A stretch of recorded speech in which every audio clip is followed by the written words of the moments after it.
Здравейте, инвеститори! Знаете ли, че да изкарваш пари на фондовата борса може да е много лесно, но в повечето случаи, ако сме начинаещи, е мъчение. И разбираемо, когато нямаш достатъчно информация за инструментите, които ще използваш и как да ги приложиш в сделката си, то значи стреляш на тъмно. Ти няма да си наясно какви са рисковете и какви са печалбите. Затова днес ще разгледаме 4 основни стратегии, какво печелим от тях, как да ги приложим в нашето портфолио и най-важното, кои са лошите сценарии, на които можем да станем свидетели.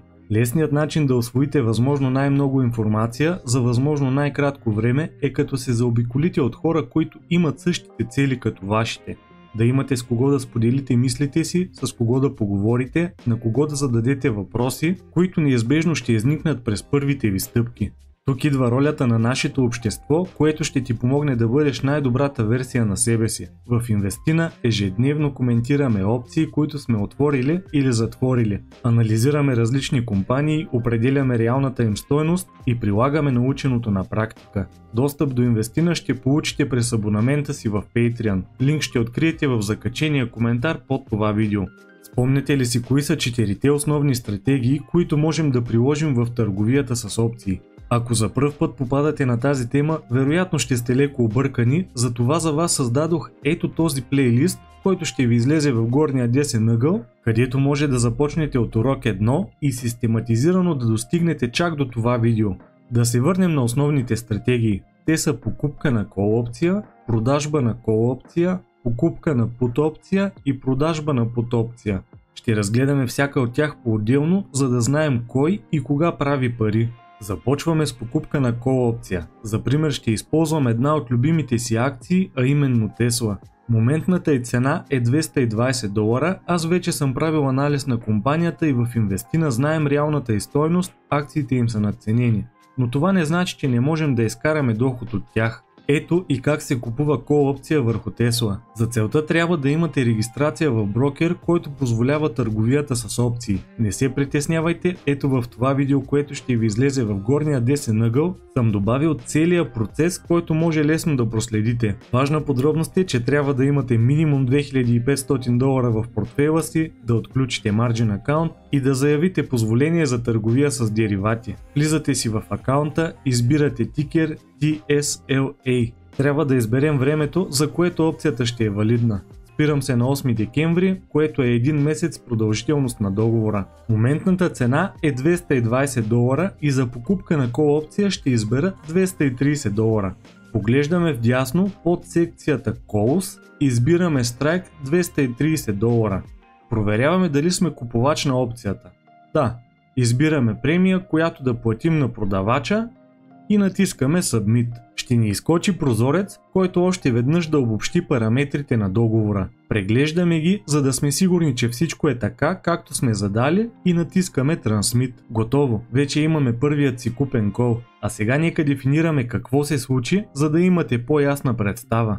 На първо място при тази сделка нашите очаквания са в следващите 30 дни акциите на Tesla да повишат цената си. Плюсовете са, че ако искаме да купим акции на Tesla, ще трябва да имаме капитал от над $22 000, но през опция не се налага да имаме цялата сума налична. Ние рискуваме само $745, колкото сме платили като премия на продавача на опцията. Това е максималната загуба, която можем да реализираме в случай, че след 30 дни акциите не са достигнали стойност над $230. Кога тази сделка е добра за нас? Когато очакваме значително покачване в цената на базовия актив, когато нямаме цялата сума налична или не искаме да притежаваме акциите, а само да се възползваме от покачването на цената им. Когато искаме да имаме лимитиран риск, защото не може да реализираме по-голяма загуба от платената премия, дори акциите на Tesla да паднат до $100, няма да бъдем засегнати. За хеджиране на къса позиция, например продадена кол или пут опция.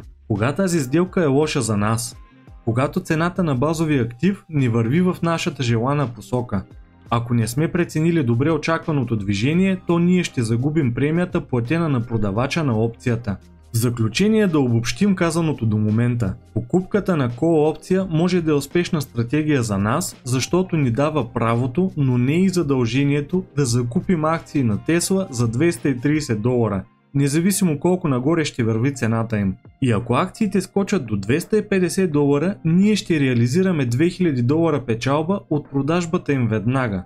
От получената сума ще извадим разходите си по платената премия от $745 и за нас ще останат $1255 печалба. Чудите ли се кой е най-добрият брокер за начинаещи дългосрочни инвеститори? По мое мнение това е Trading 212. Заради съпорта им на български, липсата на такси по покупка и продажба на активи или просто защото платформата е много лесна за работа. Вие си изберете кое е най-важното за вас. А ако се регистрирате и използвате промокод Петров, ще спечелите една безплатна акция на стойност до 100 евро. Нужно е единствено да си направите сметка Invest и да депозирате минимум 10 евро. Нека сега разгледаме и следващата стратегия, а именно продажба на call опция. Това е най-безопасната стратегия от всички, защото предполага, че вие вече имате 100 акции на Tesla в портфолиото си. При продажба на call опция вие давате право на някой купувач да закупи акциите от вас на по-висока цена от настоящата и в същото време той трябва да ви плати премия за правата върху договора. Показвам. Отваряме си отново Trader Workstation и добавяме тикер TSLA. Expiration ще бъде след 30 дни на 8 декември. Насочваме внимание към секция Calls. За Strike Price се спирам на $225. Проверяваме дали сме продавач на опция. Получената премия ще бъде в размер на $950. Преглеждаме параметрите на сделката и остана само да изчакаме купувач на опция да я приеме. Готово! А сега да си обясним какво се случи. Едно от качествата, които трябва да притежаваме, когато сме продавач на call опция, е да сме собственик на 100 акции от базовия актив. Това условие не е задължително и системата ще ви позволи да извършите сделката, дори да нямате наличните акции, но крие в себе си рискове. Тази стратегия ще бъде успешна за нас, когато акциите на Tesla останат под $225 в продължение на следващите 30 дни. Тогава ние ще задържим премията от $950, която получихме от купувача на опцията и няма да се налага да продаваме акциите си. Ако цената на Tesla след 30 дни се покачи над $250, купувача на опцията ще има право да активира договора и да купи акциите от нас.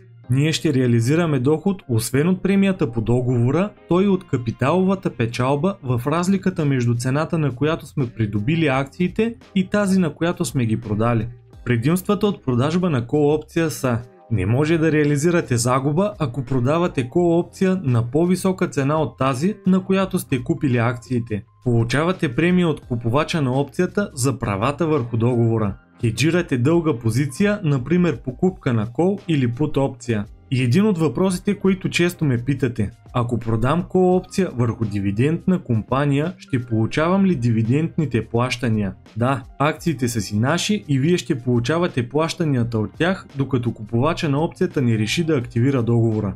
Рисковете с продажба на call опция: пропуснати възможности от капиталови печалби. Ако цената на Tesla за следващите 30 дни скочи от $220 до $250, купувача на опцията ще активира договора и ще придобие акциите от нас на $225.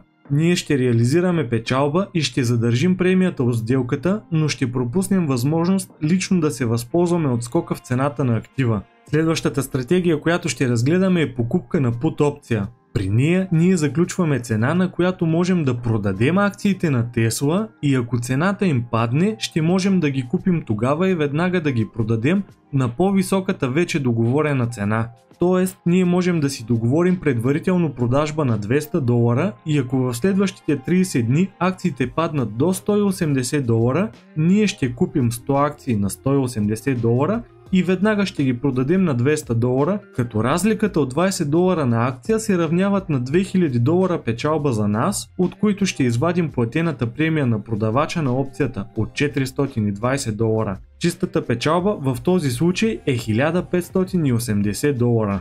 Ето и как се случва това нагледно. За целта се прехвърляме към TWS, записваме тикер TSLA. Насочваме поглед към колона Puts. Аз съм се спрял на Strike Price $200, преглеждаме дали сме от страната на купувача, избираме премия за договора и продължаваме към параметрите на сделката. Ако всичко е наред, натискаме Transmit. Остана само да изчакаме продавач на put опция да приеме сделката ни. И готово! Купихме първата си put опция. Кога тази сделка е добра за нас? Когато очакваме спад в цената на базовия актив. Ние ще закупим акциите след корекцията на ниска цена, а ще ги продадем на договорената значително по-висока. Когато нямаме достатъчно капитал, за да търгуваме директно с акциите. Когато искаме да лимитираме загубите си. Няма как да изгубим повече от платената премия. За хеджиране на къса позиция, например продажба на put или call опция. Кога тази сделка е лоша за нас? Когато акциите се покачват или останат над $200 до изтичане на договора. В този сценарий ние ще изгубим платената премия. Последно, но не на последно място е една от любимите ми стратегии – продажба на put опция. При нея ние заключваме цена, на която сме склонни да закупим акциите на Тесла по-ниска от настоящата. Имаме много удобен и лесен начин да се здобиваме с качествени компании, които да добавяме към нашето портфолио, когато настъпи корекция в цената им. Както ви казах малко по-рано, Тесла в момента е надценена, но аз харесвам компанията. Искам да имам техни акции в портфолиото си, отворил съм си калкулатора за изчисляване на реалната стойност и нека предположим, че при $205 съм склонен да си ги купя. Ето и как изглежда сделката. Отварям TWS отново и добавям тикер TSLA. Expiration ще бъде за 30 дни до 8 декември. Насочваме погледите към секция Puts и Strike Price $205. Уверявам се, че съм продавач на договор и избирам желаната премия от $530. Натискам Transmit. Преглеждаме набързо параметрите на договора и потвърждавам. Остана само да изчакам купувач на договор да приеме сделката и да ми плати премия. Готово, вече продадохме първата си put опция. Какви са плюсовете от подобна сделка? На първо място имаме възможност да правим покупка върху качествени акции с по-ниска стойност. Продавачите на договори винаги задържат премия от сделката, независимо дали договора ще се активира или не.